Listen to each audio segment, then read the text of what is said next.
How would you define social media?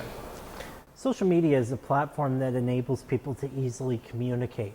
So I look at blogs as not necessarily being social media because most blogs require some setup and some technical knowledge, whereas something like Facebook, Twitter, Tumblr are so intuitive that people do not have to understand the underlying platform and technology to be able to use it effectively. Okay. So how do you use a social media on a day-to-day basis? Well, I use Twitter, so I run my own media outlet. I find Twitter to be a really great platform for quickly reaching into people and disseminating quick information. I've actually found one of the struggles that I've had is that I don't blog as much as I used to pre-Twitter. So if you look at my blog archives, you can see before I joined Twitter in September 2008, I would do 3 or 4 blog posts a day. By February 2009, blog posts became every other day because Twitter is a really good way of quickly putting out a thought. The fallback, sorry, I'm trying to find the term that I'm looking for here. One of the pitfalls of using social media, though, is that the record's not necessarily there to look back upon. So tweets that I put out in 2009 are near impossible to find today. So do you think that media outlets and journalists have to use social media? They absolutely do. The platforms have changed. There is no longer the ability to have one-way communication. The newspaper, the radio, the television were very much, they built themselves in an era where you could only communicate one way. It was very hard for the reader, viewer, listener to provide feedback and communicate back to the publication. People are able to self-report now. Most events, major newsworthy events, the initial reports are coming from people at the scene. And so the role of the journalist cannot be separated from that communication. Journalism that wishes to separate itself from social media, put itself behind a paywall, or otherwise build a moat is like a castle at the end of the Middle Ages. The castle was the dominant defensive structure, the dominant structure in the European landscape. And then as soon as the cannon and gunpowder came along, the castle no longer mattered. The fortress was no longer useful. You could lift the bridge, be behind the moat, but you're ultimately going to lose the battle and become irrelevant. And that's where newspapers are now, is this continuous movement towards putting ourselves behind a paywall is no different than the medieval feudal lord lifting the bridge of his moat and trying to hide in the castle. So social media expert, and I'm sure you're familiar with him, Wayne McPhail, said that by using the hashtag #HamOnt on Twitter, one would have a better idea of what's going on in Hamilton compared to going to traditional media sources. Would you agree with that? I would agree with that. I'm one of the people who contributes a lot of news to the hashtag. Now, the thing to remember, though, is that, so I don't want to say that journalists are irrelevant. Journalists who put themselves behind a paywall, hide behind a moat, are irrelevant. But a lot of the news that's being reported through social media is originating with journalists. If you follow my Twitter feed 24/7, I'm providing news. And that's not to say that people are not providing news first. A lot of the time, reports of an incident are coming first from somebody tweeting about it. I watch social media closely, but as somebody who's trained as a journalist has that experience, I'm able to take those reports, use that experience and that training to disseminate the information, distill it, and provide increased accuracy.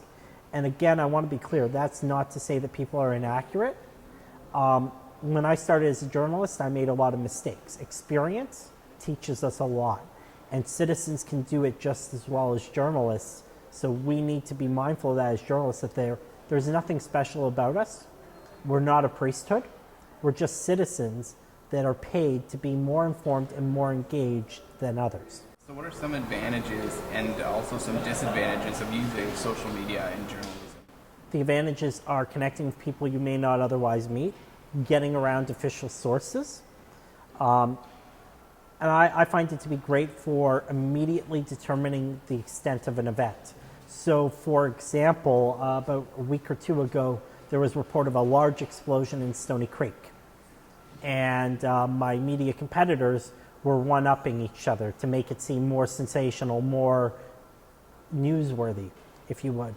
And I was able to use social media to look at all tweets in that area. So using the geocode through the API, what are people tweeting in the area? And one of the great things about social media is it enables me to quickly determine what resources I'm going to put on a story. So the Dundas fire that occurred in November, I was on scene 22 minutes after the initial fire dispatch from downtown to the other end of Dundas because I initially saw on Twitter a lot of people talking about a large orange glow in the sky. That let me know that this mattered. Whereas the incident in Stony Creek, nobody was tweeting about smoke, nobody was tweeting about fire, nobody was tweeting about the noise of the explosion. That told me I don't need to mobilize and head towards that scene. I can remain focused on the story I was working on already. Now, the fallbacks of social media. There is the challenge of the amount of time it takes to build a following, being able to disconnect from it. And sometimes you end up in interactions that can be uncomfortable. You can be dealing with people who have contrary views, and you sometimes end up in civil discussion. But I look at it that it's no different than going to an event in public.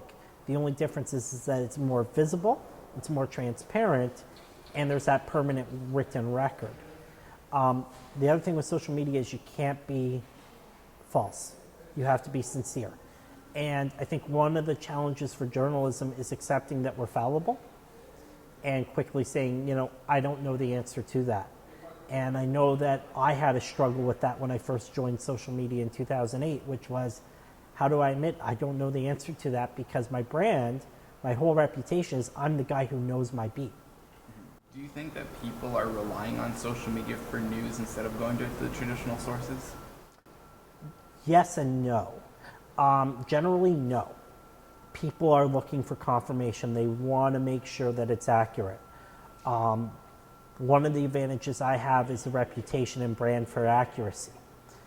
So I will often see people tweet. They're hearing news. They're hearing a report of something, even from my competitors, and they'll say, I'm waiting for Joey Coleman to confirm that information.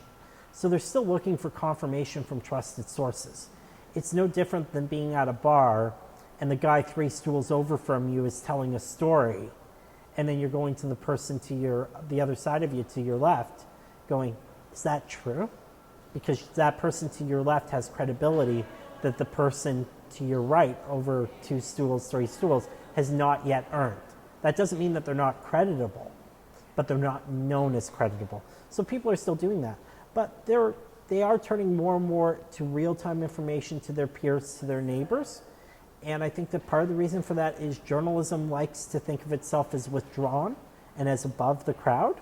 And people ultimately want a connection to the news. They want to know who's providing them information. And then also part of the problem is that a lot of our news outlets, especially at the local level with the conglomerates cutting back local staffing, don't have the staff to report on things right away. And so if there's something happening in your neighborhood, your neighbors tend to know what's happening, whereas the local newspaper does not. And then one of the other challenges for journalism is that a lot of journalists are working in communities that they don't know, that there's very much a transience to journalism and journalists. And so people want to have information from sources they trust that understand their community as deeply as they do. Could you describe, I guess, a little bit about what you do then? So I'm able to run my own news outlet. I cover City Hall here. I'm here every day, every public meeting. I'm live streaming. I'm reading the reports. I'm also doing a lot of freedom of information requests, a lot of transparency requests, open data. And so my model is very much based upon social media, where people are contributing voluntarily to what I'm writing, to my blog, to my website. And we're at a really interesting moment in Hamilton that I think is unique to the country. We now have 4 online local media outlets that are trying to go at unique models. So on one extreme, we have yourhamiltonbiz.com, which is a hard paywall. Everything is behind the paywall. There's no leak. You pay, you subscribe, or you don't get the content. We have the Spectator, which is still a hard shelled paywall, whereas the Your Hamilton Biz is very solid. Hamilton Spectator is a hard shell. You can crack the shell, but it takes a little bit of work to do.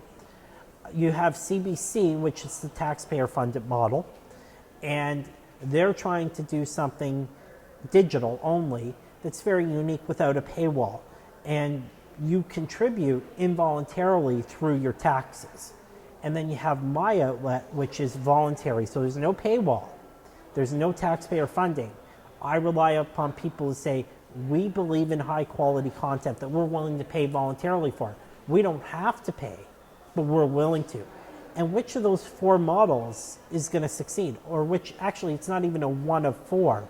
Which of those models can succeed? Can all four succeed? Can three succeed, two succeed, one succeed? Or, hopefully not the case, do none of them succeed? And so Hamilton's really a place to watch across the country because there is no other place with those four models in play. So how did you, when did you decide that upon your business model? So I started as a journalist in March 2007.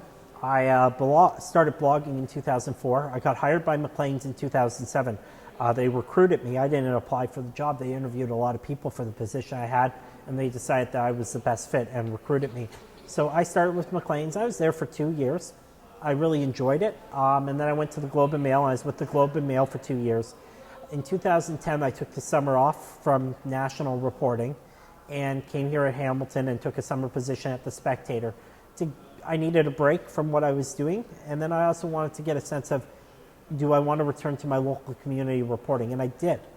And so I realized that the local media outlets weren't going to hire me.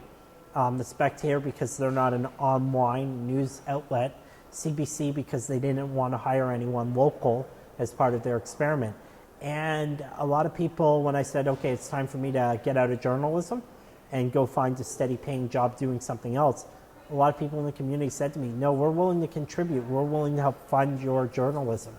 So I said, I need to raise $10,000 to start up a little bit. And so I put it out there. I crowdfunded $10,000. And I had 160 supporters. It was $11,000 in voluntary contributions. I'm just about to launch my next round.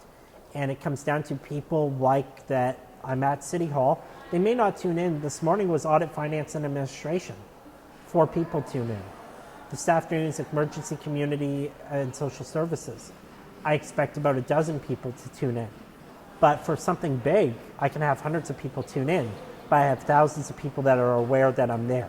And there's that reassurance. As I often say, and I support the Spectator's paywall, in that I look at the cost of the paywall as a small price to pay for the preservation of democracy. And I just have one final question. How will journalism survive, and what do you think it might look like in the future? So let's separate journalism from journalists, because I think that we often confuse the two. Okay. Journalism will survive no matter what. People want to be informed. Right. People commit acts of journalism every day.